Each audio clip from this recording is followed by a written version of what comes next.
અરે અમે તો મોઢવાડા સંમેલનમાં ગયા ને પુષ્પાબેન નાથે મને એવોર્ડ મળ્યો હતો. હું તો રાજી ના રેડ થઈ ગયો. તો રામ રામ સીતારામ ડેરે ને ઘરેથી હું તૈયાર થઈને માંગેલા કપડા પહેરીને બસના સહારે પોરબંદર સુધી પહોંચી ગયા. પછી તો પોરબંદરના બસ સ્ટેન્ડ આપણા ચિંતનભાઈ મળી ગયા ની મમ્મી ને બધા. પછી રાણીબેન આવ્યા તો રાણીબેન ને અનિલભાઈ તો મેં રામ રામ કર્યા. ખબર બધી પડે છો.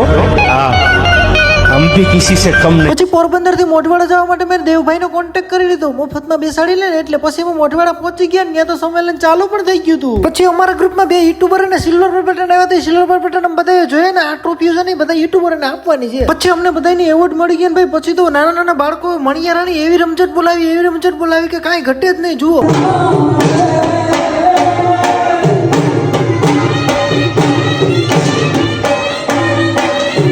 પછી આ છે લીરબાઈમાનું મંદિર ને હાલો બધા આરે મળીને લીરબાઈમાના દર્શન કરીએ પછી પેટ પૂજા કરવા જાય. પછી અમારું સંમેલન અધૂરું મૂકીને બધા પ્રસાદ લેવા ગયા. મોટી લાઈન કરીને પ્રસાદમાં તો જો કાંઈ ઘટે નહીં. સરસ મજાના ગુંદી ગાંઠિયા ને ભજીયા ને શાક રોટલી ને કાંઈ ઘટે નહીં. પછી અહીંયા મોઢવાડામાં લીરબાઈમાનો પ્રસાદ કોણે કોણે લીધેલો છે જરાક કોમેન્ટ કરી નાખજો તો. પછી એમાં મીટઅપ પતાવીને નીકળી ગયા બોખીરા. દેવભાઈ ની ઘરે થોડીક વાર ચા પાણી પીધા ને મજા કરી. પછી રાણીબેન એમને રજા આપતી હતી, ટાટા બાય કરતી હતા ને હું નીકળી ગયો માધુપુર ને. માધુપુર મારો ફ્રેન્ડ ભેગો થઈ ગયો નાનો. શું કે જુઓ ધર્મેશ જો ભાઈ આપણો ધર્મેશ છે માધુપુર કરે ને.